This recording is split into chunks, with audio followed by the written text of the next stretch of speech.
하나님의 말씀 보겠습니다. 오늘 우리에게 주시는 하나님의 말씀은 에스겔 13장 1절부터 5절까지의 말씀입니다. 구약성경 에스겔 13장 1절부터 5절까지의 말씀입니다. 우리 다 한 음성으로 합독하시겠습니다. 시작. 여호와의 말씀이 내게 임하여 이르시되 인자야 너는 이스라엘의 예언하는 선지자들에게 경고하여 예언하되 자기 마음대로 예언하는 자에게 말하기를 너희는 여호와의 말씀을 들으라. 주 여호와의 말씀에 본 것이 없이 자기 심령을 따라 예언하는 어리석은 선지자에게 화가 있을진저 이스라엘아 너희의 선지자들은 황무지에 있는 여우 같으니라. 너희 선지자들이 성 무너진 곳에 올라가지도 아니하였으며 이스라엘 족속을 위하여 여호와의 날에 전쟁에서 견디게 하려고 성벽을 수축하지도 아니하였느니라. 아멘. 오늘은 지난주 중보기도에 이어서 두 번째로 중보기도자의 위치에 대한 말씀을 나눠보려고 그럽니다. 영적 전쟁에 있어서 마지막 단계, 완성의 단계가 중보기도라 했는데요. 영적 전쟁에 있어서 마지막 완성의 단계뿐 아니라 시작의 단계도 중보기도가 영적 전쟁에 있어서 중요한 요소가 됩니다. 그래서 중보기도는 영적 전쟁과 전투에서 시작과 끝이 된다라고 해도 과언이 아닌 말씀입니다. 시편 115편 16절에 모펫 역보는 이렇게 번역합니다. 하늘은 영원하신 분의 소유이며 땅은 그분이 사람에게 위임해 주셨다. 모페 역본 주다로 번역된 히브리어는 나탄이라는 말인데 그 의미를 정확하게 전달해 주는데요. 하나님은 땅의 소유권을 넘겨주신 것이 아니라 땅을 통치하는 책임을 인간에게 위임해 주셨다 하는 뜻입니다. 자, 그러면서 창세기 2장 15절은 여호와 하나님이 그 사람을 이끌어 에덴 동산에 두사 그것을 다스리며 지키게 하시고라고 기록합니다. 여기서 지키다라는 단어는 수호하다, 보호하다를 의미하는 샤말이라는 히브리어의 번역입니다. 그런데 이 말은 성경에서 파수꾼에 쓰이는 단어입니다. 아담은 이 땅 위에서 말 그대로 하나님의 파수꾼 또는 하나님의 관리인이었다. 하나님이 지으신 소중한 동산을 관리하고 수호하고 지키는 그런 책무를 맡았다 하는 겁니다.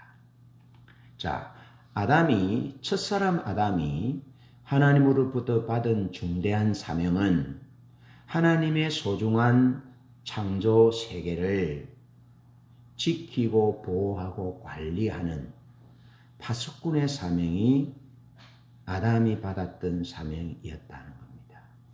자, 그런가 하면 요한복음 17장에서 지난주에 우리가 살펴보았듯이 예수님이 하나님의 영광을 위하여 기도하고 하나님을 영화롭게 하게 해달라고 기도하고 또 자신을 위하여 기도하면서 또 제자들을 위하여 기도했습니다. 제자들을 위하여 기도할 때 그 기도의 내용이 이런 것입니다. 하나님이 내게 주신 자들은 하나님의 말씀을 받았고 지키었습니다. 내가 그들에게 하나님의 말씀을 전했고 그들이 하나님 말씀을 지키게 했습니다. 그렇게 말하면서 하나님 그들은 내게 주신 자들인데 내가 그들을 지키고 보전했습니다. 그들을 지키고 보호하고 그렇게 했습니다. 성경 말씀을 이루기 위하여 잃어버린 가룟 유다 외에는 내가 하나님이 내게 주신 자들을 지키고 보전했습니다. 라고 말하고 있습니다. 주님이 그렇게 기도하고 있습니다. 자, 이처럼 첫사람 아담과 둘째 사람 예수 그리스도의 사명은 하나님의 그 하나님의 소중한 것을 보호하고 지키는 파수꾼의 사명이었다 하는 겁니다. 지금도 로마서 8장 34절 말씀에 의하면 예수 그리스도는 죽으실 뿐 아니라 다시 살아나신 이는 그리스도 예수시니 그는 우리를 위하여 간구하시는 자이시다 라고 기록하고 있습니다. 주님은 우리를 지키시고 보호하시기 위해서 죽으셨고 또 다시 살아나셔서 하나님 우편에 계시면서 우리를 위하여 간구하시는 자다. 중보기도 하시는 자다. 우리를 변호하시고 우리를 보호하시고 우리를 보전하시는 파수꾼의 사명을 감당하시기 위하여 우리를 위하여 중보기도 하시는 분이 우리의 중보자 예수 그리스도이시다. 바울 사도는 그것을 로마서 8장에서 말해주고 있습니다. 이처럼 이와 같은 말씀을 볼 때 하나님은 우리 모두가 하나님의 사람이라면 하나님이 우리를 지으신 분이신 것을 기억한다면 우리 모두가 마땅히 하나님의 뜻을 위하여 하나님의 소중한 것을 지키고 보호하고 보전하는 파수꾼의 사명을 감당하기를 원하신다는 겁니다. 우리 모두가 파수꾼의 사명에 해당되는 중보기도자의 자리에 서기를 원하신다 하는 겁니다. 그러니까 하나님이 우리를 향한 창조하신 뜻이 우리가 하나님의 소중한 것을 지키기 위한 파수꾼, 중보기도자로 우리에게 사명을 맡겨주셨다 하는 것. 그것이 아담과 둘째 사람이신 예수 그리스도를 통해서 하나님이 우리에게 보여주는 분명한 사명이다 하는 겁니다. 자, 그럴진데 오늘은 중보기도자가 서 있어야 할 위치에 대해서 말씀을 나누어 보려고 그럽니다. 자, 중보기도자가 서 있어야 할 첫 번째 자리는 하나님 앞입니다. 하나님 앞. 자, 이스라엘이 멸망받았던 새 시대의 공통점은 탐욕으로 가득했습니다. 탐욕으로 가득했습니다. 그래, 탐욕의 결과로 나타나는 것이 그들은 하나님의 말씀을 듣지 않았고 오히려 거짓 선지자들의 입에서 나오는 그 거짓 예언의 말을 들었다는 겁니다. 그 거짓 예언의 말은 그들 자신의 탐욕을 충족시켜 줄 만한 부드러운 메시지, 달콤한 메시지였기 때문에 그들이 그 메시지를 귀를 기울여 경청했다 하는 겁니다. 이사야 1장 2절로 3절에는 하나님의 자녀, 하나님이 이스라엘을 하나님의 자녀, 하나님의 자식들로 양육했는데 그들이 나를 거역했다라고 말씀하면서 소는 그 임자를 알고 나귀는 그 주인의 구유를 알건만은 내 백성은 나를 알지 못하고 내 말을 거역하고 듣지 않았다. 그렇게 각기 제 길로 갔다. 그렇게 말씀하고 있습니다. 자, 이스라엘은 하나님의 백성임에도 불구하고 하나님의 자녀임에도 불구하고 그들은 하나님의 말씀을 듣지 않았다. 왜? 그들 마음속에 있는 탐욕, 탐심 때문에 그랬다는 겁니다. 자, 그러면서 이사야 30장 9절에는 그들은 패역한 백성이고 거짓말하는 자식들이고 여호와의 법을 듣기 싫어하는 자식들이라 그렇게 말씀하고 있습니다. 여러분 한번 보십시오. 그들이 타락했다 할지라도 이스라엘이 하나님의 말씀을 거역하고 듣지 않고 짐승보다 못하는 그런 지경에 놓였다 할지라도 하나님이 이사야 30장 9절에서 그들은 패역한 백성이다. 그들은 거짓말하는 자식들이다. 그들은 여호와의 법을 듣기 싫어하는 자식들이라 라고 하나님이 말씀하고 있는 것입니다. 짐승은 주인을 알고 주인의 구유를 알지만은 하나님이 자식으로 하나님의 백성으로 양육했음에도 불구하고 그들은 하나님의 말씀 듣기를 싫어했음에도 불구하고 하나님은 그 이스라엘을 향하여 내 백성이다, 내 자식들이다, 내 새끼들이다 라고 말씀하고 있는 것입니다. 그러면서 하나님은 하나님의 말씀을 듣는 자리로 돌아올 것을 말씀하고 있습니다. 하나님 앞에 서서 살아갈 수 있도록 하나님 앞에 서도록 말씀하고 있는 것입니다. 왜냐하면 하나님 앞에 서야만 자기 자신의 탐욕이 보여지고 자기 자신의 더러운 죄악들이 올바르지 못한 마음 씀씀이 생각들이 하나님 앞에 설 때에 비로소 보여지기 때문에 그렇습니다. 그래서 하나님 앞에 설 때에 비로소 그것들을 보고 자기 삶을 하나님이 원하시는 하나님의 자녀와 하나님의 백성들의 삶으로 조정할 수 있기 때문에 그런 것입니다. 그런가 하면 예레미야 14장 14절, 23장 18절, 22절 말씀은 하나님이 보내시지 않았고 하나님이 명령하시거나 이르지도 않았음에도 불구하고 자기 마음의 거짓으로 예언했다 라고 기록합니다. 임의대로. 여러분 왜 그랬겠습니까? 선지자들이 하나님 앞에 서지 않았기 때문에 하나님과의 친밀한 사랑의 교제 가운데 하나님의 의전회의에 들어가서 하나님의 왕이신 하나님의 얼굴을 보고 왕이신 하나님이 무슨 말씀하시는 것을 듣고 그 의전에서 나와야 하는데 의전회의에 참여하지 않았기 때문에 왕이 무슨 말씀을 하셨는지 모릅니다.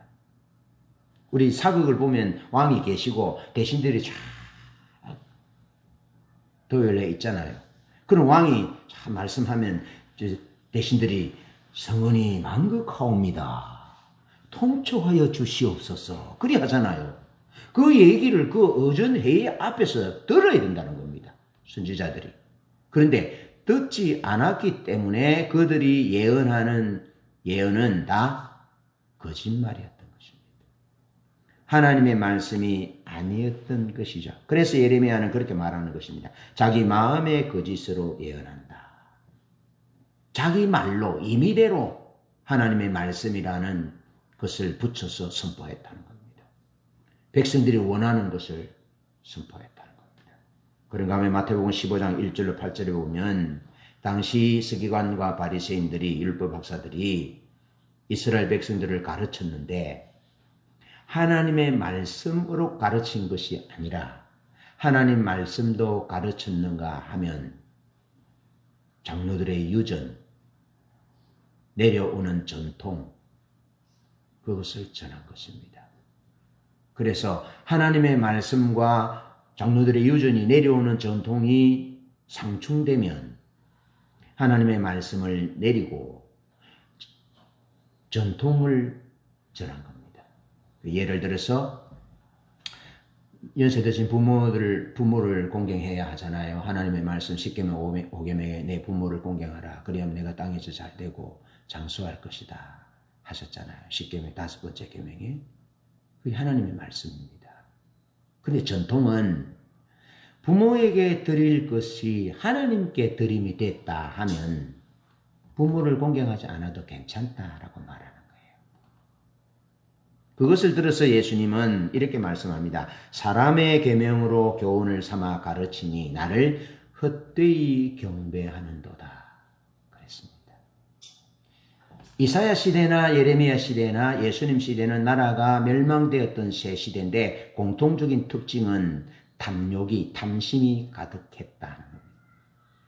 그래서 종교 지도자들이, 영적 지도자들이 백성들의 그 탐욕과 탐심을 충족시켜 줄 요랑으로 하나님의 입에서 나오는 말씀이 아니라 사람의 교훈을 가르쳤던, 그들이 원하는 것들을, 달콤한 메시지를, 그들의 탐욕을 충족시켜주는 메시지를 전해주기에 급급했던 것입니다.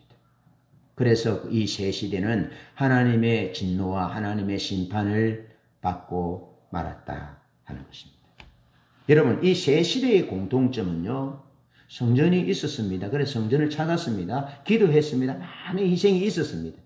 그런데 그 많은 기도와 많은 찬양과 희생과 절기와 모든 이런 부분들이 하나님을 사랑해서 하나님을 알기에 하나님을 사랑하고 하나님의 은혜가 고마워서 드린 것이 아니라 자기들의 탐욕과 자기들의 그 더러운 욕망을 채워줄 요량으로 하나님 앞에 드렸던 겁니다.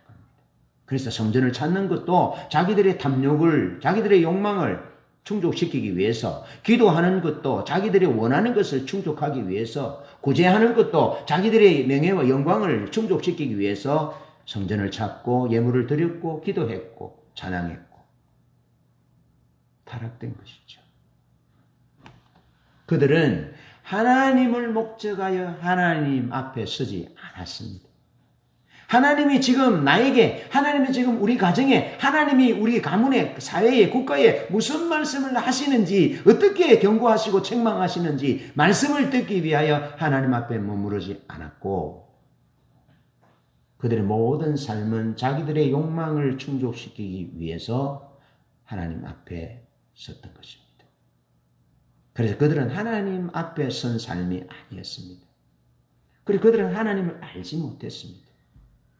하나님의 말씀을 읽으면서도 예언된 예수 그리스도 그분이 친히 하나님으로 오셨지만 그들은 하나님으로 오신 예수 그리스도를 몰랐습니다. 그래서 예수님을 십자가에 못 박아 죽게 하는데 앞장섰던 장본인들이 되고 말았던 것이죠. 그들의 목적은 하나님을 예배하는 자, 하나님을 사랑하는 연인으로 선 것이 아니라 그들은 일꾼으로 섰던 것입니다. 그들은 장사치로 하나님 앞에 섰고 장사치로 성전을 찾았던 것입니다. 여러분, 오늘 우리가 우리의 목적을 이루기 위해서 성전을 찾는다면 우리는 강도의 구례를 만들었던 예수님 시대의 종교 지도자들과 백성들과 진배 없는 그런 사람일 것입니다. 우리는 일꾼으로서 찾아서도 안 됩니다. 목사로서, 집사로서, 장로로서 찬양을 드리는 싱어로서 찾는 것이 아니라 하나님 앞에서 하나님 그분을 알고 사랑하기 위해서 찾는 예배자로 서야 한다는 것이죠. 하나님 그분을 목적하는 자로 서야 하고 하나님 그분의 마음을 알기 위해서 하나님 그분의 뜻을 그분의 말씀을 듣기 위해서 그분 앞에 머리를 조아려 하나님을 찾는 것. 그것이 우리의 예배가 되어야 하고 그것이 우리의 신앙생활이 되어야 하는 거죠. 한번 생각해 보십시오. 성전이 있고 하나님이 제물을 드리려고 그 많은 은총들을 양과 염소와 송아지들을 주시고 많은 금은 보화를 주셨는데 어느 누구 하나 성전을 찾으면서 하나님 그분을 사랑하여 그분을 알기 위하여 그분 앞에 머무른 자가 없었다니 얼마나 가슴 아픈 일입니까? 모든 이스라엘 백성 단에서 브엘세바까지 다 타락했다는 겁니다. 다 타락했다. 그래서 에스겔서 22장에서 말씀하잖아요. 그 한 사람이 없어서 내가 예루살렘을 멸망한다. 하나님 앞에서는 한 사람이 없어서 멸망한다. 여러분, 소돔과 고모라가 멸망될 때 여러분 한 사람 아브라함이 하나님 앞에 섰잖아요. 하나님을 구하잖아요. 하나님의 뜻이 의중이 무엇인지 구하잖아요. 그리고 감히 하나님 앞에 딜을 하잖아요. 하나님 50명, 45명, 40명, 30명, 20명, 10명까지 의인이 있으면 어떻게 하겠습니까? 하나님 앞에 하나님의 의중에 그 거리를 좁혀가면서 한번 보십시오. 어떻게 잘못하면 하나님이 내놓으면 하면 죽을지 모릅니다. 그렇잖아요. 만왕의 왕이신 그분 앞에 50명, 45명, 40명 가슴이 얼마나 콩떡콩떡 했겠습니까? 아주 참으면 죽는데요. 그럼에도 그 거리를 좁혀가면서 하나님의 마음을 알아보려고. 하나님의 의중이 어떻는지 알아보려고 지금 아브라함이 그렇게 조마조마하면서 좁혀가잖아요. 그런 자가 없었다는 겁니다. 그런 자가. 그렇게 예배하는 자가 없었다고.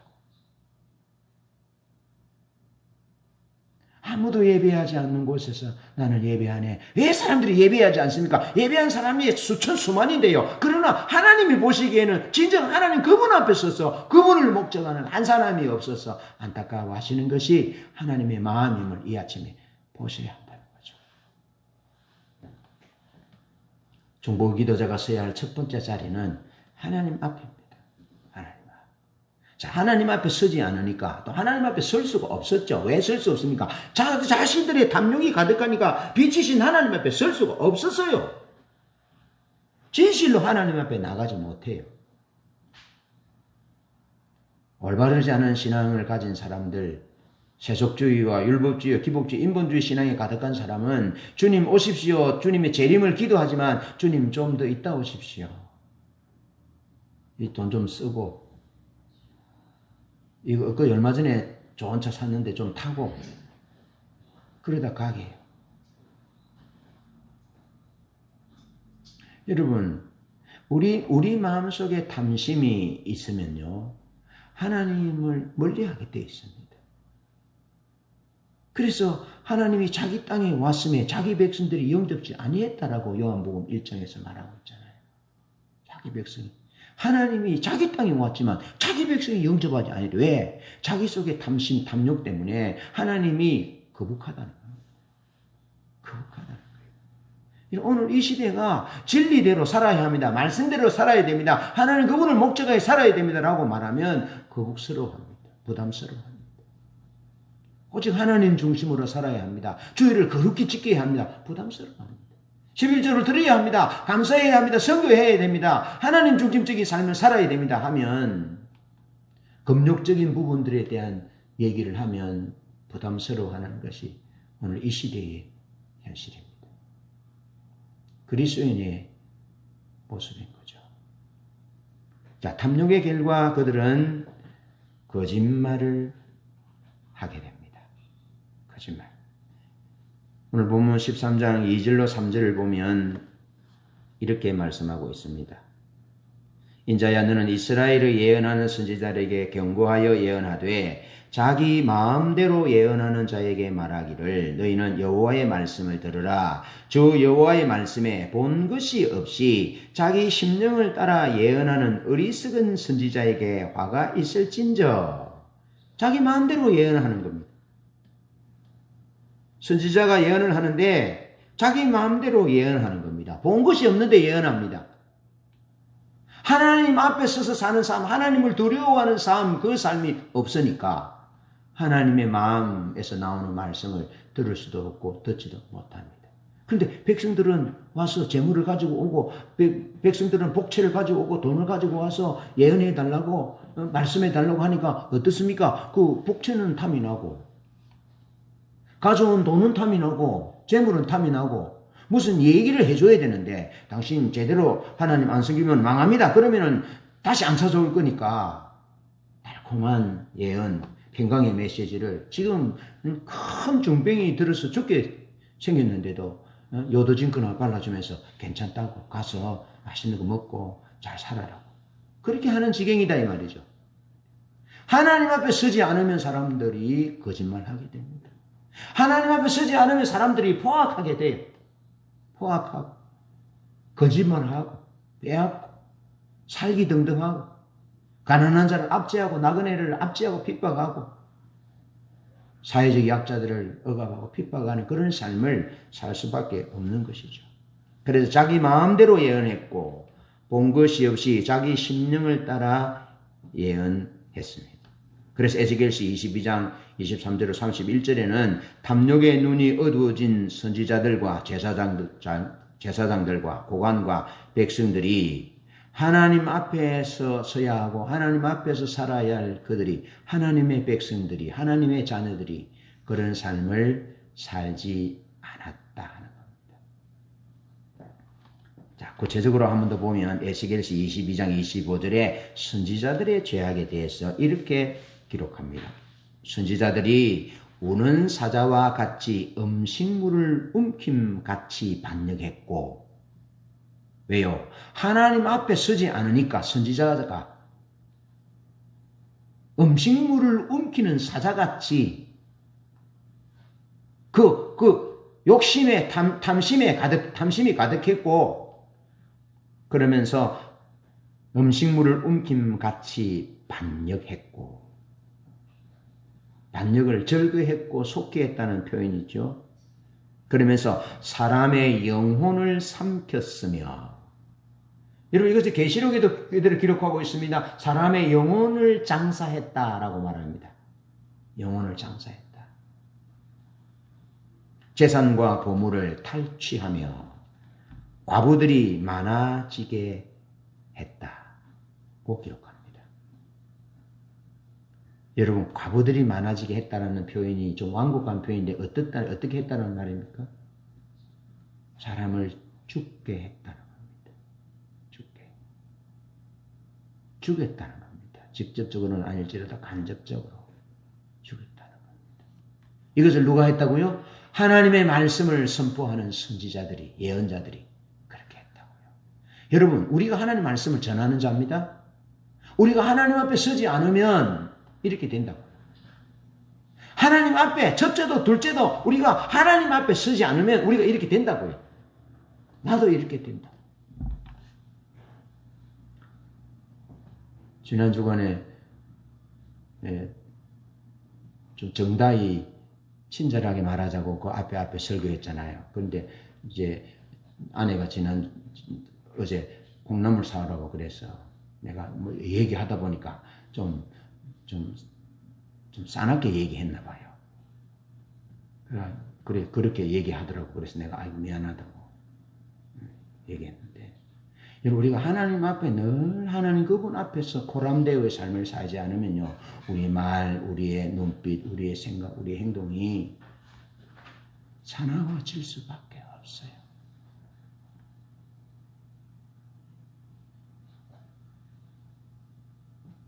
그러면서 에스겔 22장 26절에 제사장들은 하나님의 율법을 범했고, 여러분 제사장들의 생명은 하나님의 율법을 지키는 것이 생명인데 첫 단추부터 하나님의 율법을 범했고 성물을 더럽혔고, 여러분 제사장들이 성전에 들어가서 성문을 더럽히면 어땠습니까? 바로 죽었습니다. 그런데 이들은 안 죽은 이유가 무엇입니까? 하나님의 영광이 떠났기 때문에. 에스겔 10장 11장에 떠났잖아요. 지금 이건 에스겔 22장의 말씀이거든요. 하나님의 영광이 떠났으니까 그들이 제사장들이 죽지 않는 겁니다. 그러니까 죽지 않으니까 괜찮다라고 생각한 거예요. 거룩함과 속된 것을 구별하지 않았고, 내가 거룩하니 너희도 거룩해라. 땅에 있는 것이나 하늘에 있는 것이나 땅 속에 있는 것이나 어떤 것들로 인하여 너희 몸을 더럽히지 말아라 라고 말씀하셨는데, 가장 거룩해야 될 백성들이, 그래서 백성들의 죄를 짊어지고 가서 제사 지내야 될 거룩한 제사장들이 거룩한 것과 속된 것을 구별하지 않았어요. 성경은 거룩한 것을, 속된 것을 정확하게 구분하고 있습니다. 옷을 어떻게 입어야 되고, 음식을 어떻게 먹어야 되고, 어떻게 예배해야 되고, 어떻게 안식일을 거룩하게 지켜야 하고, 어떻게 하나님 앞에 물질을 구별하여 드려야 되는지 정확하게 거룩한 것과 거룩하지 않는 것을 구별하여 말씀해요. 동성애와 동성애가 아닌 것, 짐승과 교접하는 것, 혈육과 교접하는 것, 관계하는 것, 이런 것 철저하게 구분하고 있습니다. 하나님. 그리고 물질은 연약한 자, 가난한 자, 사회적 약자들을 위해서 할애하고 돌봐주고 제도적으로 그렇게 해야 되면 정확하게 하나님이 거룩한 것과 속된 것을 구별하고 있습니다. 그런데 제사장들이 그렇게 해야 할 일에 앞장서야 될 제사장들이 그렇게 하지 않고 있습니다. 탐욕 때문에, 탐심 때문에. 하나님 앞에 서지 않으니까 그렇습니다. 부정한 것과 정한 것을 사람들이 구별하게 하지 않습니다. 하나님의 안식일에 대해서는 눈을 감아 버려서 하나님을 모독했습니다. 안식일을 안 지켰다는 말이죠. 안식일을 지켜도 거룩한 것, 속된 것을 구별하지 못하고 드리니까 하나님이 오히려 역겨운 거죠. 네. 그래서 그렇게 하잖아요. 너희들이나 처먹어라. 내가 언제 제사를 드리라고 그랬느냐? 너희들이 기도하고 찬양하고 오래 길게 기도하고 찬양할지라도 손을 높이 들고 할지라도 내가 너희를 듣지 않는다. 너희 손에 피가 가득하기 때문이다. 라고 말씀하는 거예요. 그런가 하면 에스겔 22장 27절 고관들은 음식물을 삼키는 이리 같아서 불의한 이익을 얻으려고 사람을 죽이고 생명을 파멸시켰다. 불의한 이익을 얻으려고 고관들이 그렇게 됐다고요. 고관들이. 재판관들이 돈 받고 유전 무죄 무전 유죄 만들었다고요. 돈 받고. 여러분, 오늘날 이거 우리 교회도요, 자유롭지 못합니다. 우리 사회는 또 말할 것도 없고요. 고관들이 그렇게 됐다고요. 오직 공법을 물같이 정의를 하수같이 흘려야 될 고관들이 정의로운 사람을 불의한 사람으로 바꾸고 불의한 사람을 정의로운 사람으로 재판하니 사회의 원성이 하늘에 사무치지 않겠습니까? 그렇게 됐다는 겁니다. 그럼 에스겔시 22장 29절 백성들은 어땠을까요? 폭력을 휘두르고 강탈을 일삼고 가난하고 못 사는 사람을 압제하며 나그네를 부당하게 학대했다. 그러면서 에스겔 22장 28절에 그들의 죄악을 회칠하여 덮어주고 회를 칠해서 덮어주고 속임수로 환상을 보았다고 하며 거짓말로 점을 쳐주며 하나님이 말씀하시지 않았는데 주 하나님이 한 말씀이라고 전했고 백성들은 그것을 좋게 여겼고 그래서 선지자부터 제사장까지 백성들까지 다 타락해서 나중에는 결국에는 어떻게 하면 좋겠느냐라고 탄식하고 있습니다. 여러분 마치 오늘날 우리 시대의 모습과 똑같습니다. 우리 이 시대가 이 에스겔 시대 멸망받는 예루살렘이 멸망받았던 시대와 다를 바가 없습니다. 어쩌면 그때보다 더 악한 시대입니다.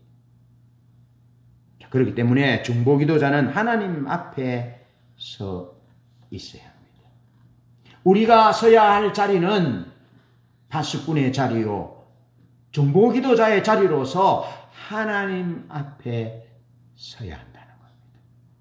하나님 앞에 서서 하나님의 말씀을 들어야 합니다. 하나님의 마음을 들어야 합니다. 그리고 하나님의 마음을 듣고 하나님의 마음을 보고 그 하나님의 뜻이 이루어지기를 기도하는 하나님의 긍휼과 자비에 호소하는 그런 중보기도자의 자리에 서는 것이 우리의 사명이라는 겁니다. 할렐루야. 그러면서 중보기도자가 서 있어야 할 두 번째 위치는 결렬된 곳입니다. In the gap. 결렬된 곳. 시편 106편 23절을 보면 그러므로 여호와께서 저희를 멸하리라 하셨으나 그 택하신 모세가 그 결렬된 중에서 그 앞에 서서 그 노를 돌이켜 멸하시지 않게 하였도다 라고 기록합니다. 여러분 이 말씀은 시편 106편 23절의 말씀은 이 말씀의 배경은 출애굽기 32장 1절로 14절에 나오는 이스라엘 백성이 금송아지 우상을 숭배한 때 하나님께서 모세에게 말씀하셨습니다. 내가 이 백성을 보니 목이 뻣뻣한 백성이로다. 그런즉 내가 하는 대로 두라. 내가 그들에게 진노하여 그들을 진멸하고 너를 큰 나라가 되게 하리라 하신 출애굽기 32장 9절로 10절 32장 1절로 14절에 나오는 말씀이 배경입니다. 금송아지 우상으로 하나님 앞에 죄를 지어서 하나님이 이스라엘을 진멸하고 모세로 하여금 큰 민족을 큰 나라가 되게 할 것이다 라고 했을 때 이때 모세는 하나님 앞에서 이스라엘 백성을 위하여 간절히 기도하였습니다. 주의 맹렬한 노를 그치시고 뜻을 돌이키사 주의 백성에게 이 화를 내리지 마옵소서. 출애굽기 32장 14절에 보면 여호와께서 뜻을 돌이키사 말씀하신 화를 그 백성에게 내리지 아니하셨다라고 기록합니다. 이때 시편 106편 23절 그러므로 여호와께서 저희를 멸하리라 하였으나 그 택하신 모세가 그 결렬된 중에서 그 앞에 서서 그 노를 돌이켜 멸하시지 않게 하였도다라는 말씀은 이때 모세가 있었던 곳이 결렬된 중에 섰다라는 말입니다. 자, 결렬된 곳은 영어로 in the gap인데요. 틈이 있는 곳입니다. 틈이 있는 곳. 하나님과 이스라엘 백성들 사이에 금송아지 우상 숭배의 죄로 인해서 사이가 완전히 결렬되었다 이 말이죠. 하나님과 이스라엘 백성들의 사이가 완전히 결렬되었다. 협성이 결렬되었다. 깨졌다. 더 이상 좁혀질 여지가 없다. 완전히 남남이 되었다. 돌아섰다. 자기 갈 길 갔다. 결렬됐다는 겁니다. 이 둘 사이에 회복할 수 있는 길이 전혀 보이지 않았습니다. 이스라엘 백성들은 죄로 말미암아 죄악으로 말미암아 하나님의 심판을 받아야 마땅할 처지입니다. 하나님이 모세에게 이스라엘 백성들에게 진노하고 그들을 진멸하고 너를 큰 나라가 되게 하리라고 말씀하셨지만 그럼에도 불구하고 모세는 하나님과 이스라엘 백성들 사이에 결렬된 자리인데 그 틈 속으로 들어갔다는 겁니다. 틈 속으로. 이익이 되는 자리가 아닙니다. 영광스러운 자리가 아닙니다. 어쩌면 거기 서서 죽어야 하는 자리인지도 모릅니다. 마치 간음 중에 잡혀온 여인 앞에 예수님이 섰었던 것처럼 돌을 든 그들, 사리가 등등한 가득한 그들 앞에 서서 주님이 그들을 막았었던 것처럼 어쩌면 예수님도 돌에 맞아서 고통을 당했을지 모릅니다. 그리고 막았었던 것처럼 모세가 막았었던 거죠. 결렬된 곳에 막았었다. 인득에 틈 사이로 들어가서 하나님과 이스라엘 백성들 사이 틈 사이로 들어가서 거기는 죽음의 자리인데 그 사이로 들어가서 하나님 앞에 막았었다 하는 겁니다. 이것이 우리가 있어야 할 중보기도자의 두 번째 자리라는 겁니다. 결렬된 자리. 여러분 우리 구주 예수 그리스도는 십자가에 달리셔서 누가복음 23장 34절에 보면 두 팔을 벌리셨습니다. 두 팔을 벌리셨고 보혈이 흘러내리고 있고 지금 심장은 펌프질을 해서 예수님의 피를 돌리고 예수님을 살리기 위해서 심장은 지금 찢어지는 상태에 있고 처지는 체중은 발로 딛고서서 올려야 되는데 그 여러분 고통스러운 그 못 박힌 그 발이 얼마나 고통스럽겠습니까? 그럼에도 불구하고 예수님은 결렬된 하나님과 사람들 인류 사이에 결렬된 인덕에 틈이 있는 그곳에 발을 벌렸어서 하나님 저들을 사하여 주옵소서. 용서하여 주옵소서. 아버지여 저들을 사하여 주옵소서. 저들은 자기들이 하는 일을 하지 못해서 그렇습니다라고 결렬된 곳에 막아서서 아버지 앞에 섰던 그 예수 그리스도의 십자가.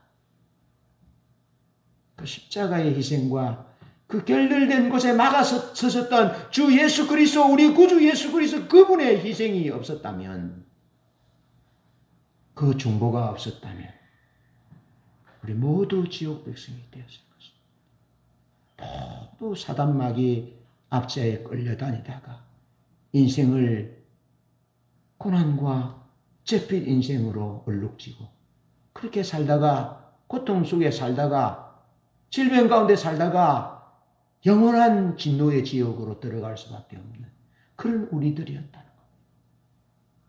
그래서 주님이 그런 희생을 치르셨다는 겁니다. 모세가 하나님 앞에 기도할 때 결렬된 곳에 들어가서 하나님의 영광, 하나님의 이름의 영광을 위하여 기도합니다.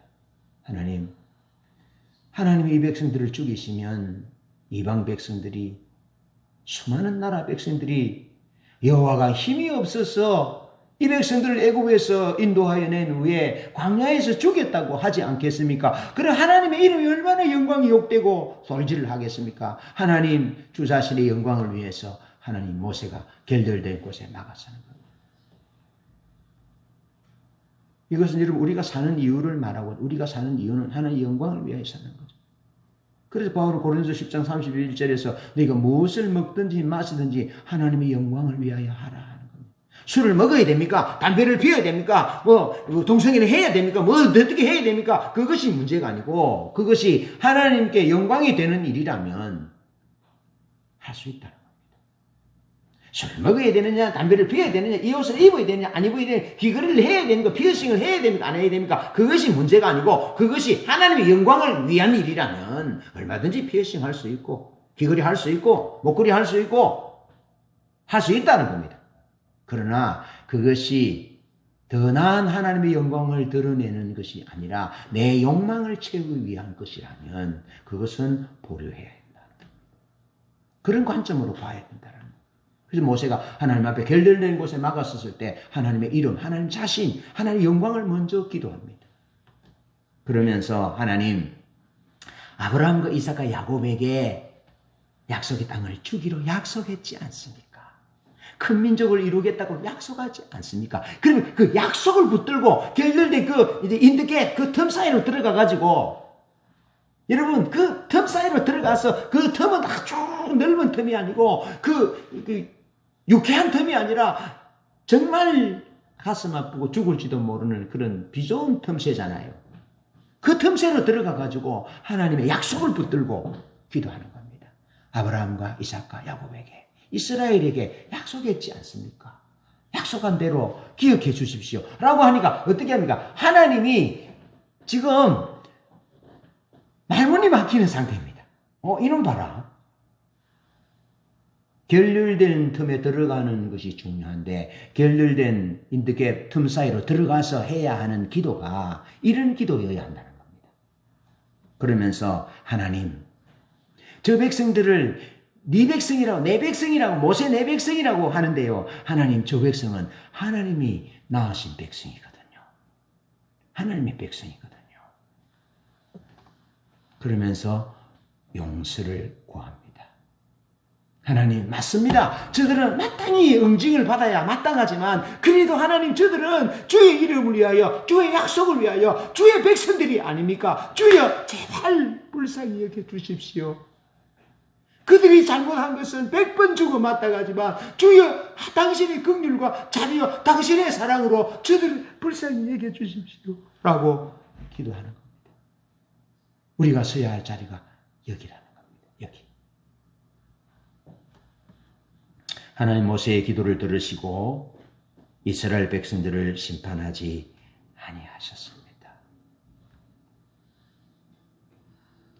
여러분, 오늘 우리는 개인이, 가정이, 사회가, 국가가, 지구촌이 결렬되었습니다. 죄악으로 결렬되었습니다. 코로나로 결렬되었습니다. 여러 가지로 결렬된 그 틈 사이가 벌어져서 소망이 없어 보입니다. 절망적으로 보입니다.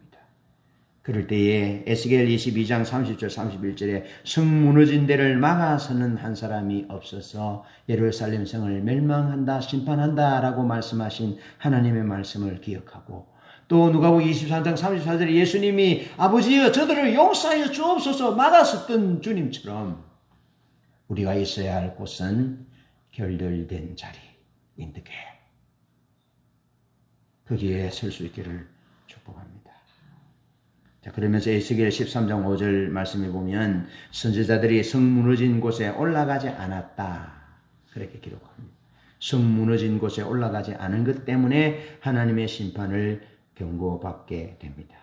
마땅히 결렬된 곳에 들어가야 할, 막아서야 할 자들이 막아서서 하나님의 긍휼과 자비를 구해야 하는데 탐욕의 눈이 어두워진 나머지 그들은 본분을 망각하고 막아서지 못하고 하나님의 마음 한가운데로 들어가지 않는 모습을 보여주고 있습니다. 여러분, 선지자들은요, 성 무너진 곳에 올라가지 않았다. 결렬된 곳에 서지 않았다라는 거예요. 인득해 그 틈 사이로 들어가지 않았다는 겁니다. 이 말은 무슨 말이냐면 하나님의 백성들이 하나님 앞에서 살게 해야 되고 하나님의 백성들이 하나님 중심적인 삶을 살게 해야 되는데 하나님과의 친밀한 사랑의 교제 또 사회의 약자를 돌보는 그런 삶 그런 하나님 중심적인 하나님의 자원으로 하나님의 목적을 위해 하나님의 방법으로 사는 하나님 중심적인 삶을 살도록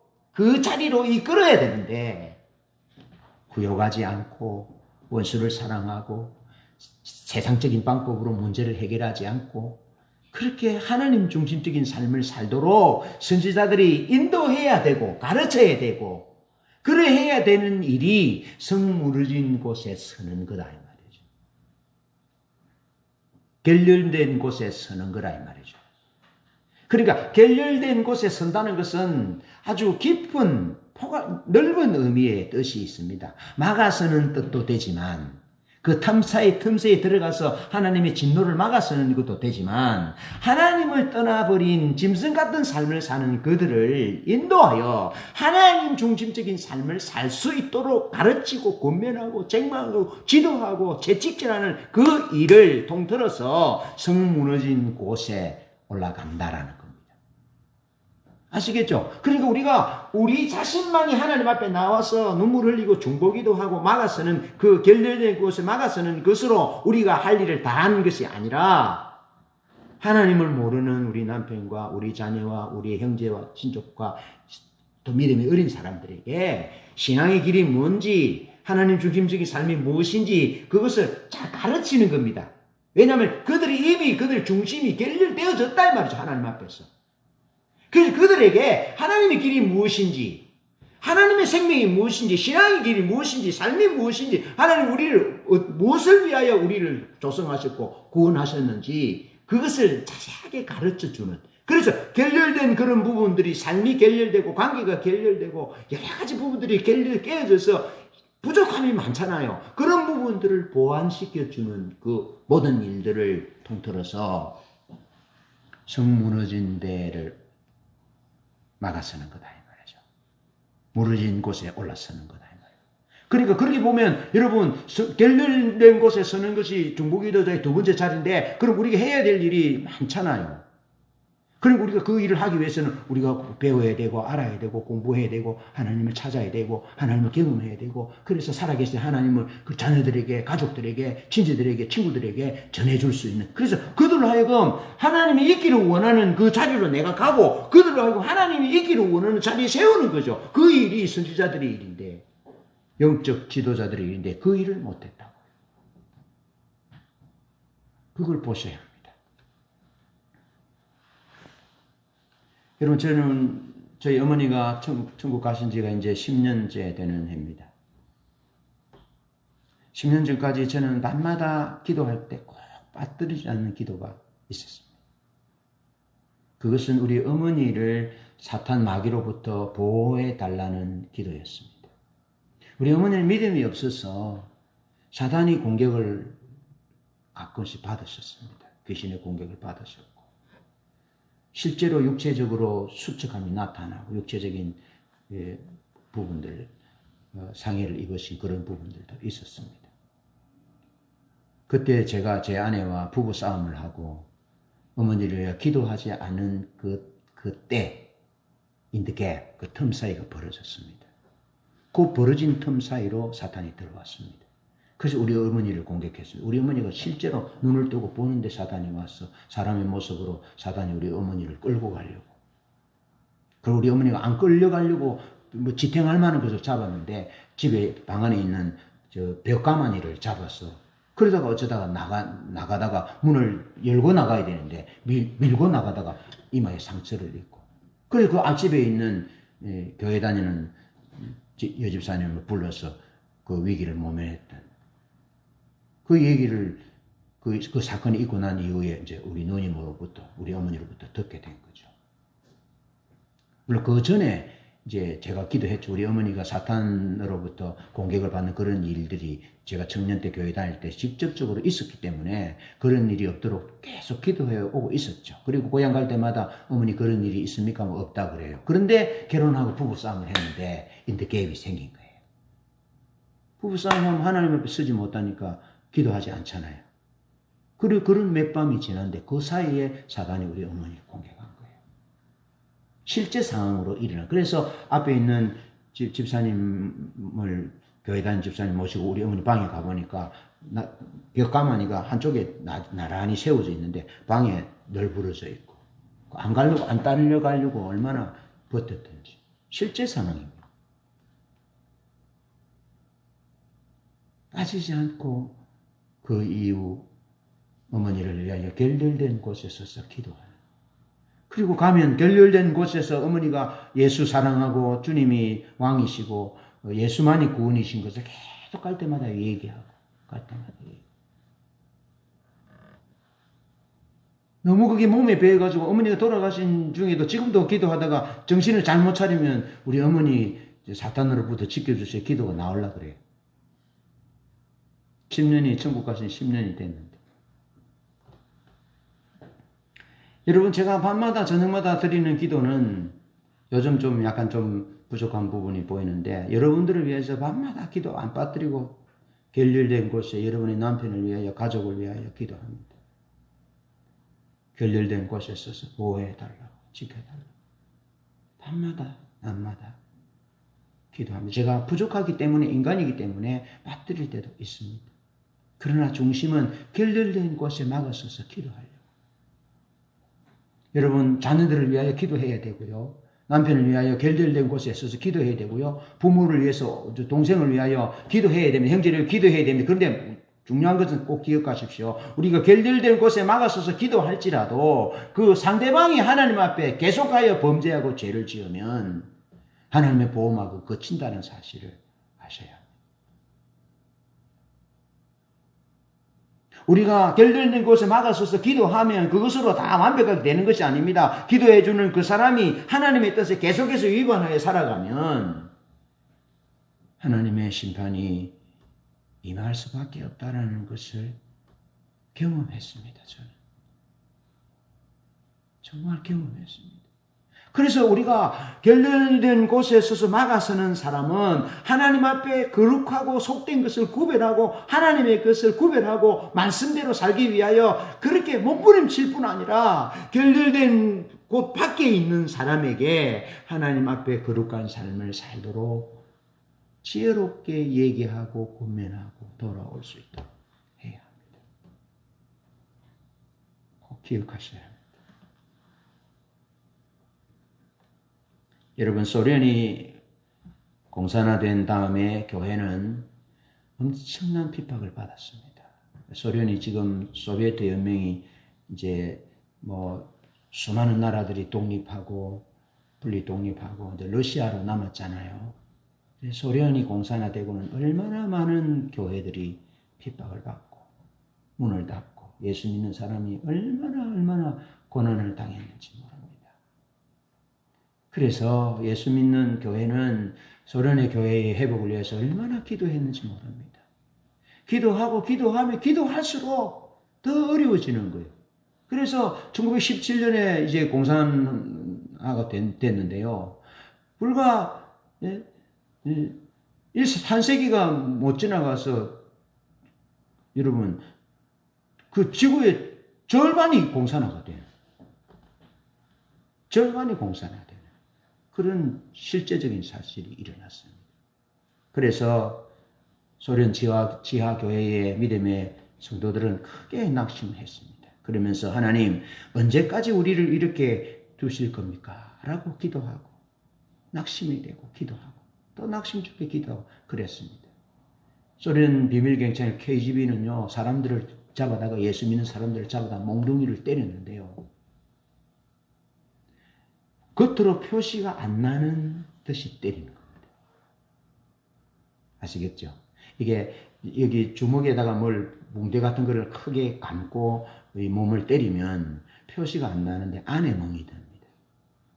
그렇게 예수 믿는 소련 지하교회와 성도들을 핍박하고 죽게 한 겁니다. 그래서 많은 사람들을 죽게 한 겁니다. 예. 일본은 일제 지하에 얼마나 많은 교회들을 핍박했고 6.25 전쟁 이후에 공산당들이 얼마나 교회를 많이 핍박하고 죽였습니까? 그런 어려움을 당했습니다. 그러면서 80년대로 넘어갈 때 그 핍박은 더욱 심해졌습니다.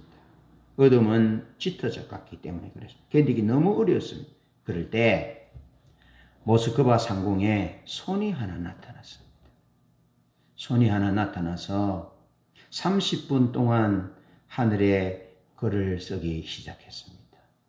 그리고 30분 동안 글을 쓴 이후 그 손은 사라졌습니다.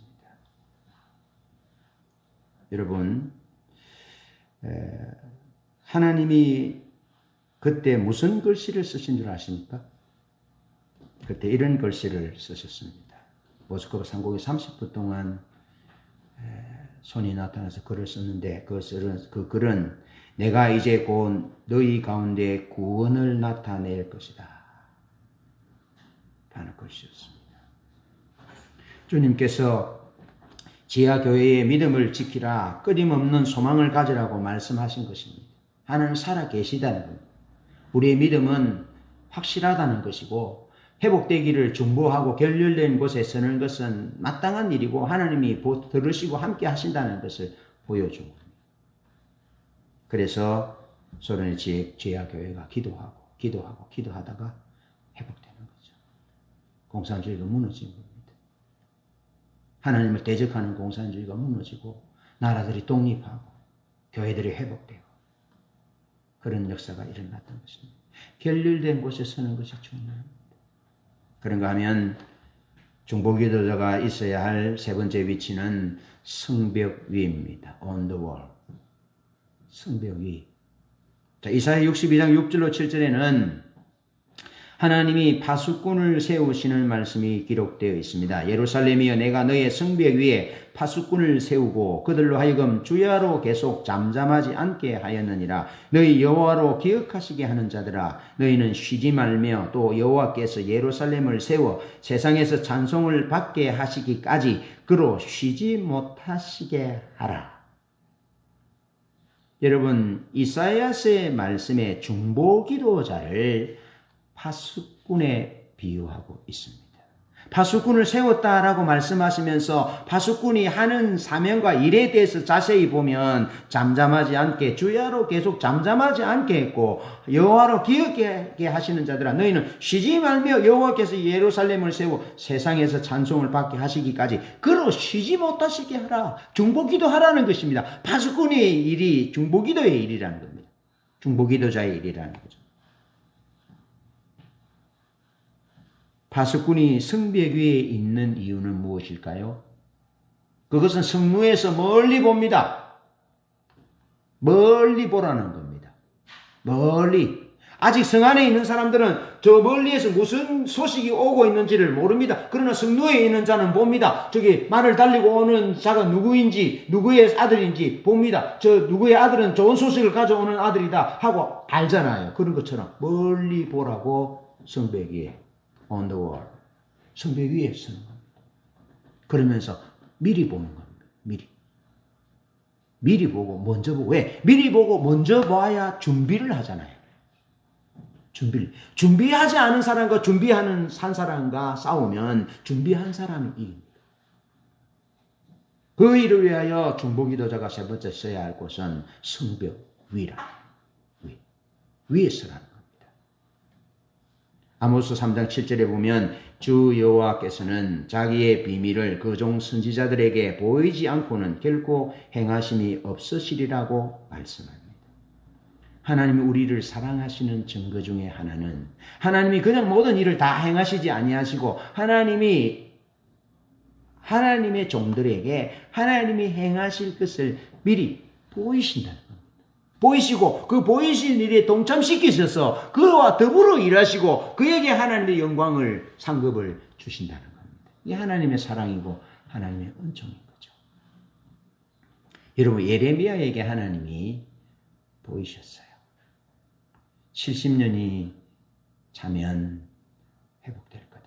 바벨론으로 포로되어 갔다가 70년 만에 회복될 것이다 라고 예레미야 25장 또 29장에서 말씀합니다.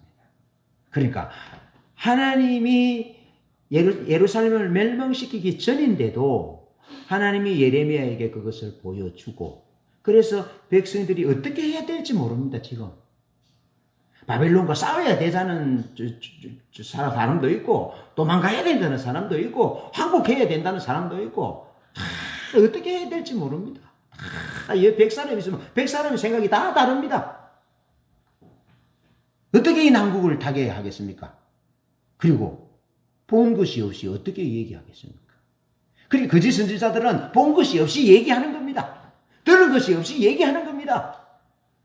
그러나 하나님의 종 예레미야는 하나님이 70년이 되면 바벨론을 섬기다가 회복될 거다 하고 하나님이 가르쳐 주니까. 그러니까 백성들한테 가서 당당하게 얘기하잖아요. 항복해라. 70년 되면 회복된다. 항복해라. 당당하게 얘기하고 분명하게 얘기하는 거죠. 분명하게.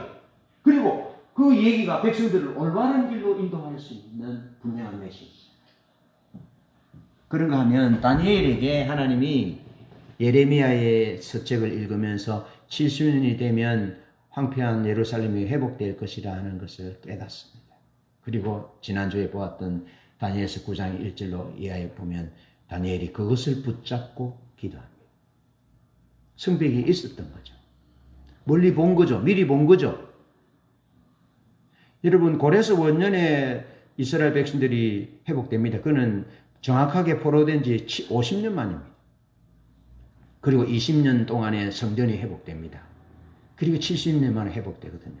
그러니까 다니엘은 적어도 숫자적으로 적어도 20년도 훨씬 전에 예루살렘이 회복될 것을 본 거예요. 미리 본 거예요. 그게 성벽에 쓰는 것입니다. 여러분, 그런가 하면 에스겔은 어떻습니까? 하나님이 회복을 미리 말씀하십니다. 36장 33절로 36절 말씀에 보면 하나님이 예루살렘이 회복될 거다. 성이 건축될 것이다. 집들이 다시 지어질 것이다. 사람들이 사는 소리가 들릴 것이다. 회복에 대해서 쫙 말씀합니다. 그런가 하면 37절에는 이렇게 기록합니다. 주 여호와께서 이같이 말씀하셨느니라. 그래도 회복을 말씀하셨다는 겁니다. 그래 해도 회복을 말씀하셔도 이스라엘 족속이 이같이 자기들에게 이루어 주시기를 내게 구하여야 할지니라. 아멘. 하나님의 약속이 이루어지는 시점은 하나님의 백성이 성 위에 서서 하나님의 약속을 붙들고 하나님이 미리 보게 하시고 멀리 보게 하시고 먼저 보게 하신 것을 붙들고 기도하는 그때 하나님의 약속이 이루어진다 하는 겁니다. 자, 그렇게 보면 오늘처럼 어려운 때 성벽 위에 서는 것은 참으로 중요합니다. 왜냐하면 성벽 위는 비전의 장소입니다. 여러분, 제가 한번 말씀드렸던 적이 있습니다. 1년이 좀 넘게 한 청년의 장례 집례를 부탁받았다 했잖아요. 그때 제가 전통적인 생각에 먼저 사로잡혀서 두려움이 있었어요. 그래서 하나님 앞에 여쭈었습니다. 하나님 앞에 여쭈었는데 어떻게 여쭈었냐면 벨세한 청년의 현재와 과거를 물었습니다. 그랬더니 현재와 과거를 보여주셨고, 그리고 그 청년이 현재는 하나님 나라의 하나님 품에 있으니까 미래는 물어볼 필요 없잖아요. 그래서 미래는 그 가족들의 미래에 대해서 물었더니 하나님께서 그 가족들의 미래까지도 보여준 거예요. 알게 한 거예요. 그리고 그 어머니가 그 아이 장례 1년 후에 일주기 때 하나님의 사랑이 나를 회복시켰다. 하나님이 그 1년 동안 나에게 위로의 시간이었다.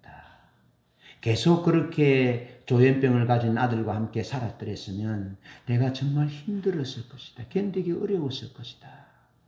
그렇게 고백하면서 그 슬픔의 시간들을 위로의 시간들로 하나님의 사랑을 깨닫는 시간들로 승화시켰더라고요. 그것은 하나님이 종을 통해서 성 위에 서서 미리 보여주신 것들을 선포할 때에 그 집사님의 고백이 목사님 맞아요. 목사님이 말씀하시고 선포하신 그대로예요. 라고 내게 응답하신 것처럼 하나님이 주시는 그 소망에 미리 보고 먼저 보고 멀리 보는 자를 통해서 주시는 메시지를 붙들고 그 어려움의 시간들을 극복했더라고요. 그것이 중요해요. 그것이. 여러분 요엘서 2장 8절에는 28절에는 그 후에 내가 내 신을 만민에게 부어주리니 너희 자녀들이 장래의 일을 말할 것이며 너희 늙은이는 꿈을 꾸며 너희 젊은이는 이상을 볼 것이다 라고 말합니다. 성령을 부어주면 성령이 자녀들을 예언하게 하고 환상을 보게 하고 늙은이는 꿈을 꾸게 하고 장래의 일을 말하게 하고 이런 일들이 성령의 역사로 가능할 것이다. 그래서 이 시대는 성령이 필요하다. 성령을 구해야 될 시대다라는 것이죠. 왜? 고린도서 2장 10절에 보면 성령은 하나님의 깊은 것이라도 통달하십니다. 성령은 하나님의 깊은 것이라도 살펴서 우리에게 알려주시기 때문에 우리에게는 성령이 필요하다는 겁니다. 우리가 성 위에 올라갈 때에 그냥 올라가는 것이 아닙니다.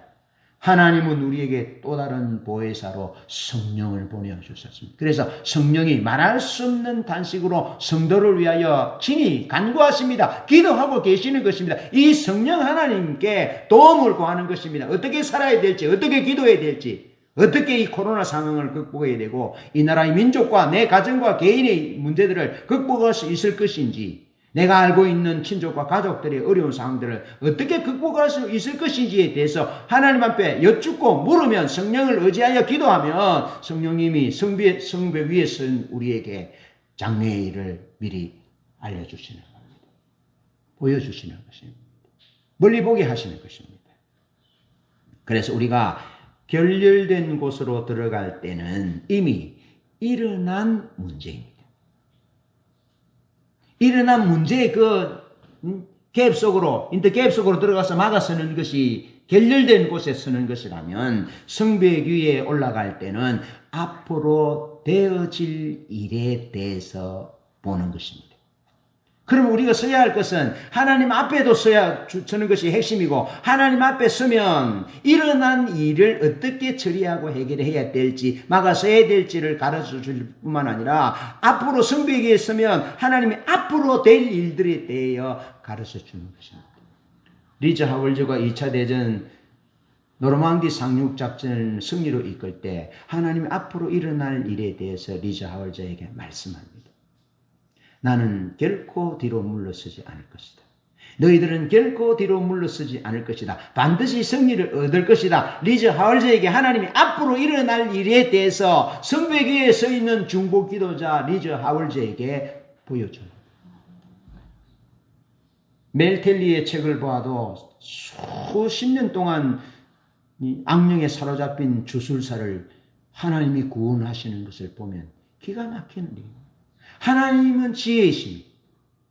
하나님은 전능하시고 살아계신 분이고 하나님은 전능하신 능력의 하나님이십니다. 그 하나님께 성벽에 서서 기도하면 앞으로 일어날 일에 대해서 하나님이 알려주시는 것입니다. 그러면 그것을 붙들고 기도하는 것이죠.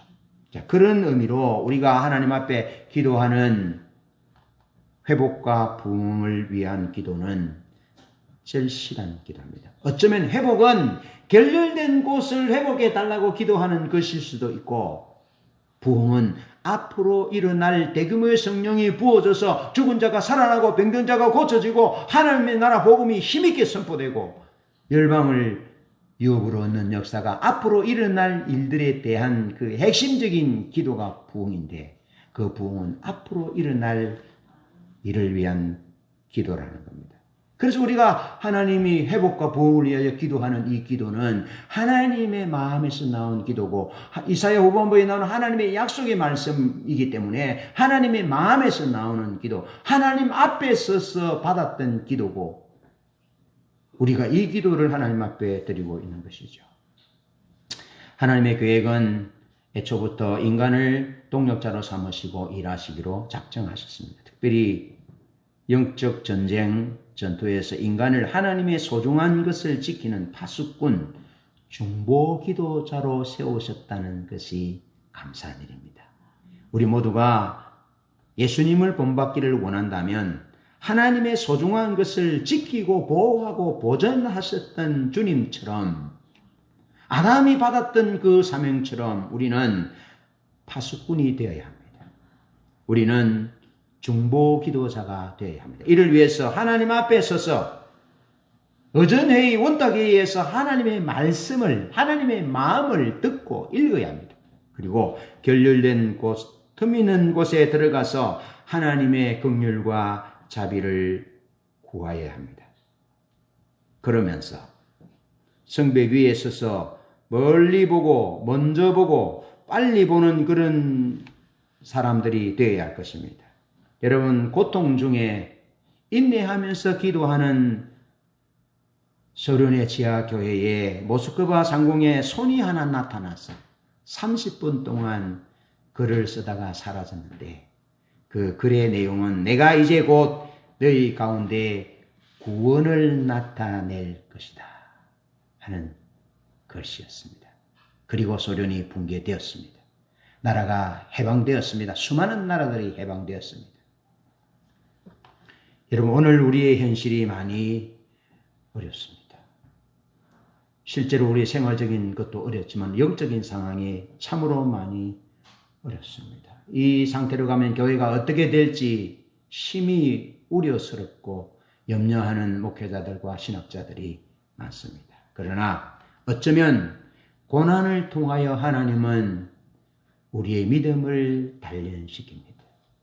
욥의 고백처럼 나의 가는 길을 오직 그가 아시나니 그가 나를 단련하신 후에는 내가 정금같이 나으리라 하는 고백을 하나님이 듣기를 원하십니다.